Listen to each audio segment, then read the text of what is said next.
Para a nossa meditação, eu quero como base ter o versículo de Jó, capítulo 1, versículo 5 somente.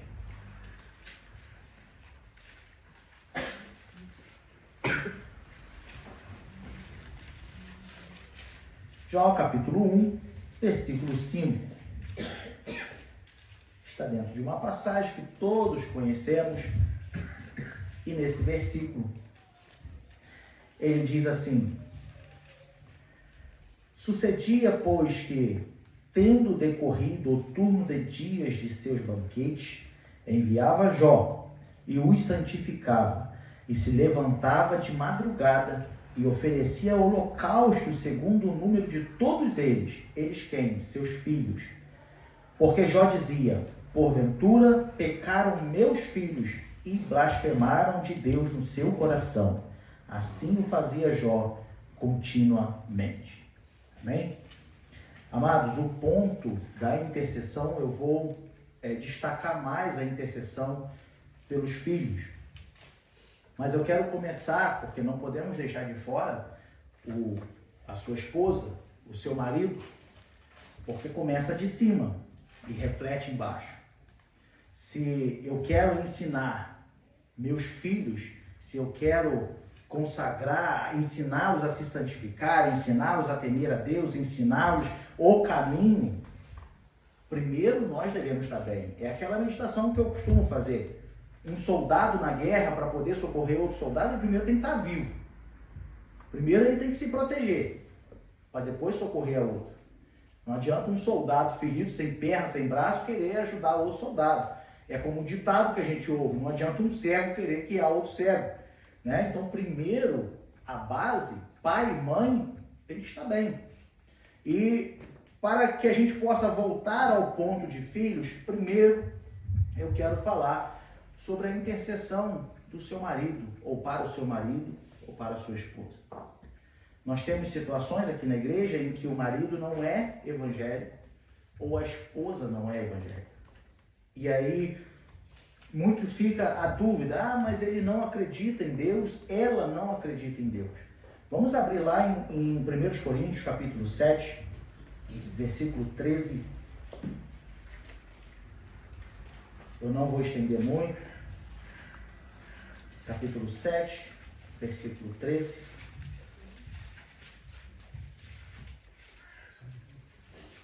E o versículo 14. Veja bem, meus amados, quando os dois já são evangélicos, quando os dois são tementes a Deus, nós já temos o padrão bíblico. Eu não preciso aqui ficar falando, até porque não é o foco da nossa palavra de hoje. Mas os irmãos já sabem como deve se comportar o homem com a mulher e a mulher com o homem. O nosso presbítero Diego, ele trouxe aqui uma palavra dos 4 pilares. Esse era o termo, não era? Os 4 pilares de uma família cristã.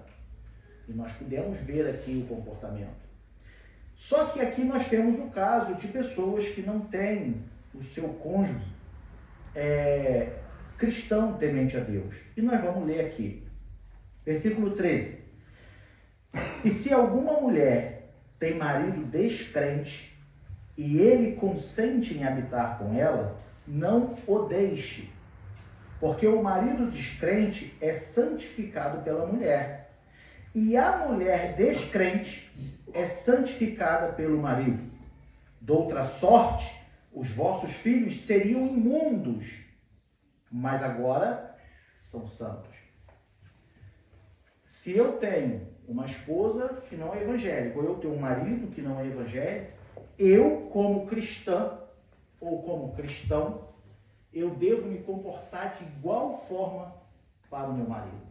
Por exemplo, a Bíblia nos ensina que a mulher se sujeita ao marido. E nós vimos aqui, nós já aprendemos que se sujeitar não é se escravizar. Então não confundam as coisas, porque muitos já fecham o coração quando ouvem a palavra sujeitai-vos, né? E não é assim. Trate o seu marido com a devida dignidade que ele deve ter, com o devido respeito que ele precisa ter, reconhecendo a autoridade dele dentro do lar. Você, como mulher cristã, você deve se comportar dessa forma. Não é porque ele não é cristão, não é porque ele não serve ao mesmo Deus, que você vai então ser outra pessoa dentro de casa. Pelo contrário, o que o apóstolo Paulo está falando é que através da tua vida, o teu marido será santificado. Através da tua vida, você pode ganhá-lo para Jesus Cristo. Através do seu comportamento, ele pode ver Deus em ti. É o que o apóstolo Paulo está dizendo. E a mesma coisa, os maridos cristãos que têm as esposas não cristãs. Eu, como homem de Deus, eu devo amá-la como Cristo amou a igreja. E nós já pudemos aprender aqui que quando eu amo como Cristo amou a igreja, o que Deus fez com Jesus Cristo? O que Jesus Cristo fez pela igreja? Deu a sua vida.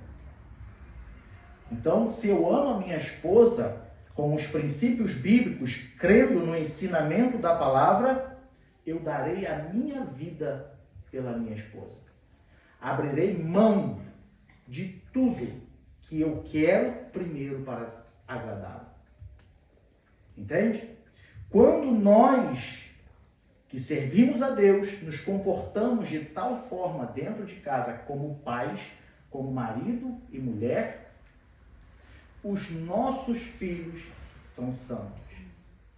Porque sabemos que diante da lei, no Antigo Testamento, isso não poderia acontecer. Não poderia haver mistura. O povo de Deus só podia casar com o povo de Deus. Toda vez que o povo de Deus procurava prazeres fora do povo de Deus, dava em consequência ruim. Mas aí o apóstolo Paulo está falando, olha, se ele quer, sabendo que você é cristã, sabendo que você serve a Deus, e ele quer realmente habitar contigo, morar contigo, não o deixe. Mas cumpra o seu papel de mulher cristã. Mas cumpra o seu papel de homem cristão dentro do seu lar. E aí os seus filhos serão santos. Serão uma bênção. Porque eles também olharão para você como uma referência. Como o papai cuida da mamãe? Como a mamãe cuida do papai? Eu quero que meu filho seja bonzinho, mas dentro de casa ele não me vê cuidando da minha esposa. Eu quero que meu filho cuide dos amiguinhos, mas ele não me vê cuidando da minha esposa. Ele nunca sequer ouviu sair da minha boca para a minha esposa, amor, eu te amo. Como você quer que ele ame alguém? Ele nunca viu você, esposa, falar com seu marido, amor, eu te amo, vem cá, está precisando de alguma coisa? Como eu quero que o meu filho faça isso? Se eu não me comporto dessa maneira. Por isso eu fiz questão de começar por esse versículo. Se os dois já servem a Deus, o homem e a mulher, o marido e a esposa, fica mais fácil ainda de cumprir a Bíblia. Fica mais fácil ainda, ou deveria ficar mais fácil, de você viver o que você conhece. Mas também isso é um grande problema dentro das famílias cristãs. Porque na igreja é uma coisa, dentro de casa é outra. Dentro da igreja é feliz, sorridente, é amorzinho para cá, é amorzinho para lá, é beijinho para cá, beijinho para lá. Dentro de casa nem olha no rosto da esposa, nem olha no rosto do marido. Nem sequer conversam. Qual foi a última vez que tu sentou na mesa e conversou com a tua esposa? E aí, mulher, como é que tá seu dia? E aí, mulher, como é que dormiu bem? E aí, marido, como é que tu tá? Trabalhou? Tá cansado? O que aconteceu? Tá precisando de alguma coisa? Qual foi a última vez que isso aconteceu? Qual é a frequência que isso acontece dentro da sua casa? Ou você é aquele marido que só sabe dar ordem? Pega lá, mulher! Faz lá, mulher! Ih, mas isso aqui tá um horrível, hein? Isso aqui tá um horror, hein? Aí chega na igreja, é um santo. Aí chega na igreja, não, amados, que eu acordo de madrugada, eu oro, eu leio a Bíblia. Mas então tu tá lendo a Bíblia de cabeça para baixo. Porque a sua vida cristã começa dentro da sua casa. Não é no trabalho, não é na rua, não é na escola, é dentro de casa. Em nenhum outro lugar.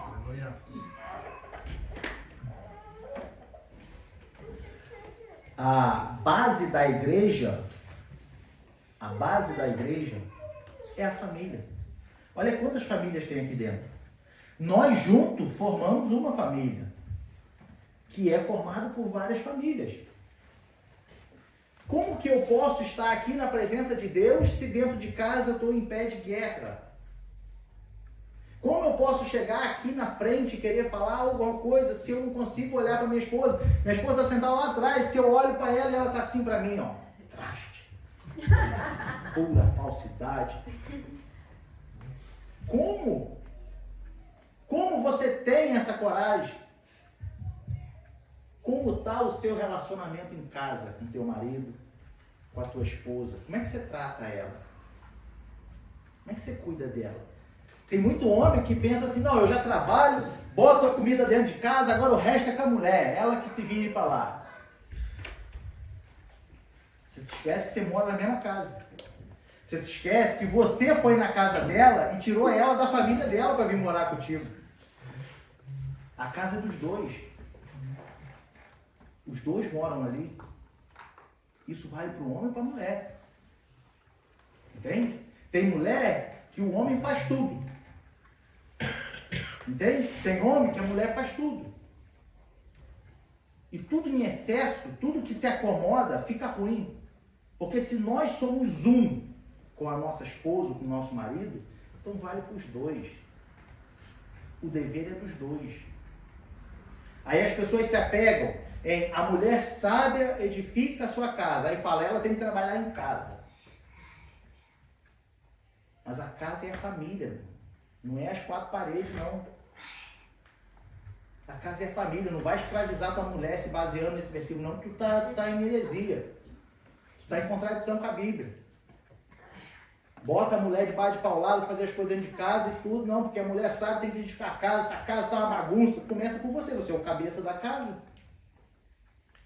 Se a tua casa está uma bagunça, a culpa é tua. Porque o homem é o cabeça da casa, não é? E o corpo vai aonde a cabeça vai, não é isso? Então a culpa é tua, não crucifica a tua mulher por causa disso. Mas a mulher sábia, ela edifica a sua família. Ela cuida dos seus. E o homem sábio a ama como Cristo amou a igreja. E assim reflete na criação dos meus filhos. Agora voltando para Jó. Jó intercedia pelos seus filhos. O homem abençoado por Deus. O homem temente a Deus. Ele intercedia pelos filhos por pecados que talvez tivessem cometido. Ele nem sabia realmente se cometer. Mas por possíveis pecados. Porque era dia de festa, eles se reuniam na casa um do outro. Nos dias de festa, dia de banquete, eles se reuniam na casa um do outro. Então eles comiam, bebiam, festejavam. E no meio de comer e beber e festejar, poderiam pecar contra Deus. Mas lá estava Jó, acordando de madrugada, orando pelos seus filhos, santificando, pedindo perdão a Deus pelos seus filhos. Nós vemos, irmãos, que a malícia de Satanás em querer destruir as famílias. Numa outra pregação que a gente teve aqui, eu falei que sobre a família de Davi. Que Davi, no campo de batalha, ele era muito forte. Ele não perdia guerra. Davi, mesmo sendo um menino, ele derrubou um gigante. Davi, mesmo sendo um menino, ele matou um leão com as mãos, matou um urso com as mãos. Nada parava Davi num campo de batalha. Nada. Aí Satanás falou, como é que eu vou derrubar Davi? No campo de batalha ele não perde uma. Deus está sempre com ele. Aí Satanás foi e deu aquela flechada lá dentro da casa de Davi. Aí um pecado, nós tivemos essa aula aqui no domingo passado. Um pecado fez com que todos os seus filhos ficassem desencaminhados. E a espada não se apartou mais da casa de Davi. Satanás, ele não vai tentar te enganar, te desviar, enquanto você está dentro da igreja, não, né? Entende? Ele não vai tentar te desanimar, te tirar do foco, né? Porque eu oro, porque eu canto, porque eu ensaio, né? Porque eu acordo de madrugada, eu oro, eu leio a Bíblia, e eu estou na igreja, todo dia de culto, eu estou na igreja. Não. Porque Satanás sabe que ali tu é forte, tu está sempre em oração, tu está sempre lendo a palavra, ele sabe que ali tu é forte. Mas aí é onde que é o teu ponto vulnerável? Teu filho, tua filha. É onde ele vai atacar. E desde os tempos bíblicos, nós vemos a preocupação de Deus em converter o coração dos filhos aos pais e dos pais aos filhos.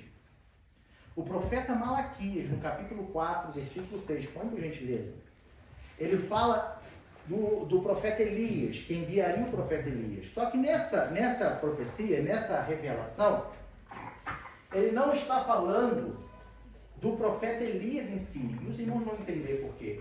Ele diz assim no 5: eis que eu vos envio o profeta Elias, antes que venha o dia grande e terrível do Senhor. E 6: e converterá o coração dos pais aos filhos, e o coração dos filhos a seus pais, para que eu não venha e fira a terra com maldição. Ali entende-se pela tradução, entende-se pelas pesquisas, que ele já estava falando, sabe de quem?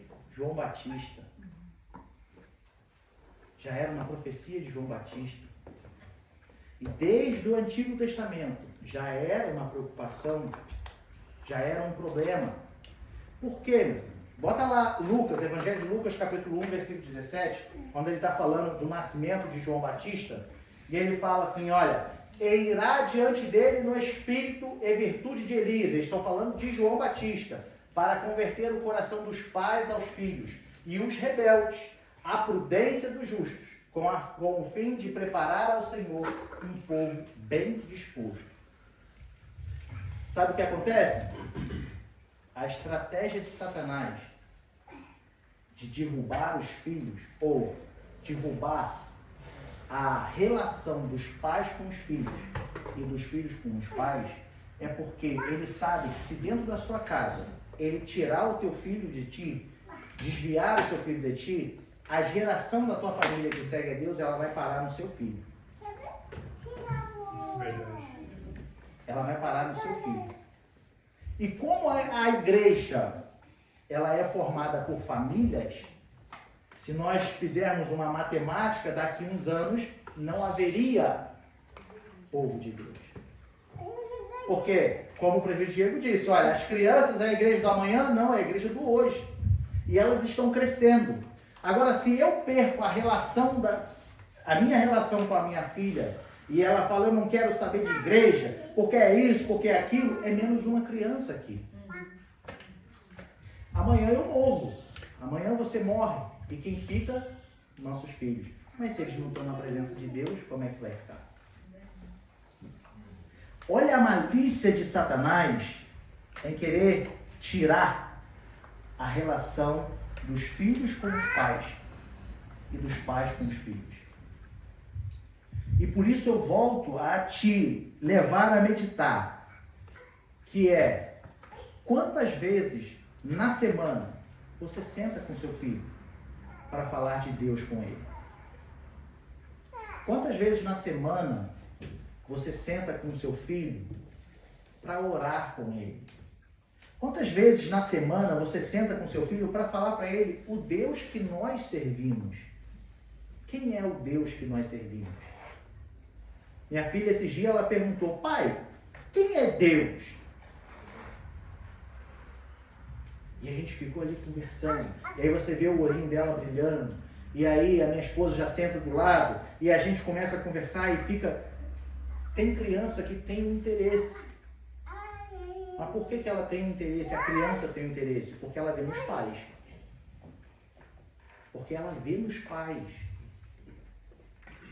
Eu estava conversando já há um bom tempo atrás, se não me engano, com o irmão Luiz, sobre isso. O teu filho, a tua filha, te vê com a Bíblia aberta na mão? Ou ele só te vê com o celular na mão? Porque você pode estar lendo a Bíblia no celular, não estou falando que é errado. Mas e teu filho? O que ele está vendo você fazer no celular? Ele sabe que tu está lendo a Bíblia no celular? Porque eu tenho uma experiência dentro de casa de que quando eu estou vendo o celular, estudando pelo celular, minha filha pega o celular dela e ela começa a ver vídeo. Porque o papai está mexendo no celular. E aí eu falo, não filho, o papai não está mexendo no celular, olha aqui, o papai está estudando. Aí, o que eu faço? Fecho o celular, vamos sentar na mesa e pegar a Bíblia. Porque ela vê que você está estudando. O que teu filho tem visto dentro de casa? Teu filho te vê orar? Teu filho te vê falar com Deus? Como é que teu filho te vê dentro de casa? Isso a gente não se atenta. Isso a gente não se atenta. A gente quer se preocupar em trazê-los para a igreja. Eu vou levar meu filho para a igreja. Mas começa dentro de casa. O desejo do meu filho querer vir à igreja começa dentro de casa ao ver que nós ansiamos estar na igreja. Que nós buscamos para estar na igreja. E não só estar na igreja, mas nós sermos a igreja de Cristo lá fora. Como nós tratamos o próximo lá fora como igreja de Cristo.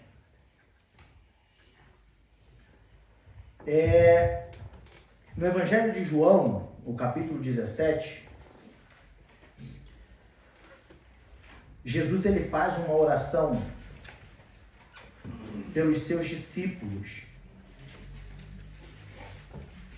Evangelho de João, capítulo 17. Ele faz uma oração pelos seus discípulos. E nessa oração, Jesus intercede pelos seus discípulos.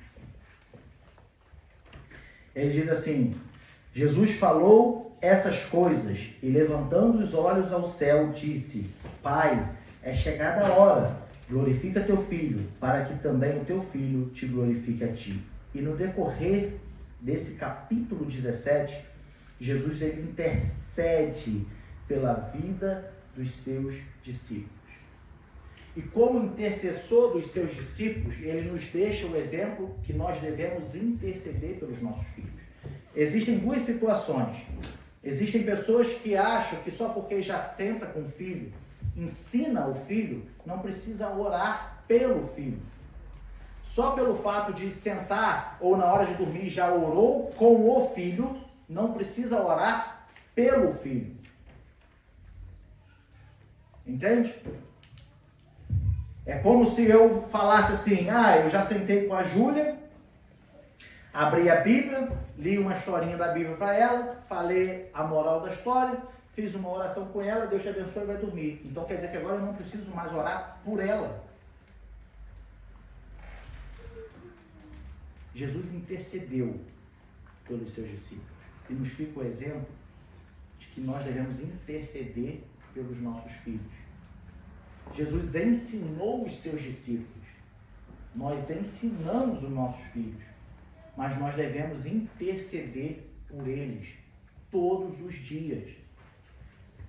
Sabe por quê, meu irmão? Sabe por quê?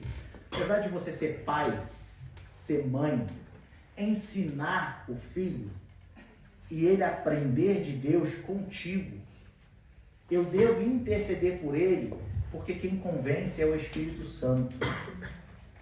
Não é porque eu sou pai que eu vou agarrar na orelha e trazer a igreja à força. Não é porque eu sou pai que eu vou amarrar minha filha no banco, porque eu te ensino todo dia e tu não aprende. Se ela não aprende, é porque eu não intercedo por ela. Porque quem convence é o Espírito, independente do tamanho. Quem convence é o Espírito. Eu devo interceder pelo meu filho. Eu devo orar por ele. Quantas vezes teu filho, dormindo, você passou lá na cama dele, botou a mão na cabeça dele, ou para não acordar, só fez um carinho nele para ele entender que você está ali do lado, e você orou a Deus pela vida dele. Apresentou a Deus a vida dele. Meus amados, nós não temos controle do que eles aprendem lá fora. Eu estava falando com a minha esposa esses dias, que a Júlia fica toda cheia de vaidade, né, não sei o quê. Falei, amor, isso a gente não tem como vetar. Porque ela passa mais tempo na escola do que dentro de casa. Mas nós podemos controlar. Nós podemos ensiná-la o que deve ou não deve, o que é demais, o que não é, como ela deve ser como serva de Deus. Agora não tem como evitar, meu. Teu filho vai para a escola, teu filho vai ter amigos. O que te resta fazer é ensinar o caminho. O que te resta fazer é orar pela vida dele. É acordar de madrugada e falar, Senhor, perdoa os erros do meu filho. Perdoa os pecados dele. Porque ele está crescendo. Porque ele é uma criança. Porque ele é um adolescente. Está vivendo uma idade rebelde da sua vida. Que acha que sabe de tudo. Que quer tudo. Que ele é jovem, já sai sozinho com essas amizades. Eu não sei por onde ele anda, o que ele faz. Eu tenho ensinado a tua palavra para ele, mas é o teu Espírito quem vai guiar, quem vai guardar, quem vai ensinar, quem vai fazer ele lembrar. Na hora que ele estiver lá no meio das amizades erradas, o Espírito Santo vai fazer ele lembrar, oi, rapaz, papai me ensinou isso, mamãe me ensinou isso. E aí vai trazê-lo de volta. Quantas vezes você intercede pelo seu filho durante a semana? Quantas vezes? Veja bem, é mais fácil, acontece os dois, mas é mais fácil um filho se esquecer do pai do que o pai se esquecer do filho. É mais fácil acontecer da minha filha crescer e ficar rebelde e sair de casa e não querer mais saber de papai e mamãe, porque eles são chatos, eles são velhos, eles já conhecem de tudo, do que eu abandonar a minha filha. Ah, mas tem muitos pais que abandonam. Sim. Mas, numa média geral, é mais fácil o filho virar as costas para o pai do que o pai abandonar o filho. Agora, se eu oro, se eu ensino a palavra, se eu peço sabedoria a Deus para criar o meu filho, para instruí-lo da melhor forma, a probabilidade dele virar as costas para mim começa a diminuir e sumir. Entende? A forma como eu trato a mãe dele, ou a mãe dela, ou eu trato o pai dele, ou o pai dela dentro de casa, vai fazê-la entender como ela deve ser tratada quando sair de casa. Entende? Se eu trato a minha esposa como uma rainha, e minha filha vê eu tratando a minha esposa como uma rainha, ela vai entender que quando ela sair de casa, ela precisa ser tratada como uma rainha. Quando ela pensar dessa forma, ela não vai se submeter a qualquer tratamento. Porque a primeira pessoa que destratá-la com maldade, abusando da integridade dela, ela vai falar, isso não é para mim, porque não é assim que meu pai cuida da minha mãe. Não é assim que minha mãe cuida do meu pai. E nós estaremos protegendo os nossos filhos de qualquer cilada, de qualquer dardo que o inimigo possa querer jogar no meio da nossa família e assim dispersar. Então não esqueça disso. Eu devo ensinar o meu filho. Eu devo orar com o meu filho. Eu devo falar de Deus para o meu filho. Isso é dentro de casa. Não é na igreja. Na igreja a gente aprende como caminhar, a gente tira as nossas dúvidas, por isso a importância de você estar na igreja, porque às vezes você acha que uma coisa é certa e chega na igreja, você aprende que aquilo estava equivocado e você vai se alinhando. Mas o seu filho você educa dentro de casa, tanto na parte de caráter dele, como principalmente na sua vida espiritual. Como foi falado aqui, muitos jogam o filho dentro da igreja e quer que a tia da escola dominical, a tia do departamento infantil, dê os pulos dela. Chega lá dentro, a criança está pintando e bordando, pulando em cima, puxando cabelo, gritando, fazendo tudo. Que educação que essa criança tem?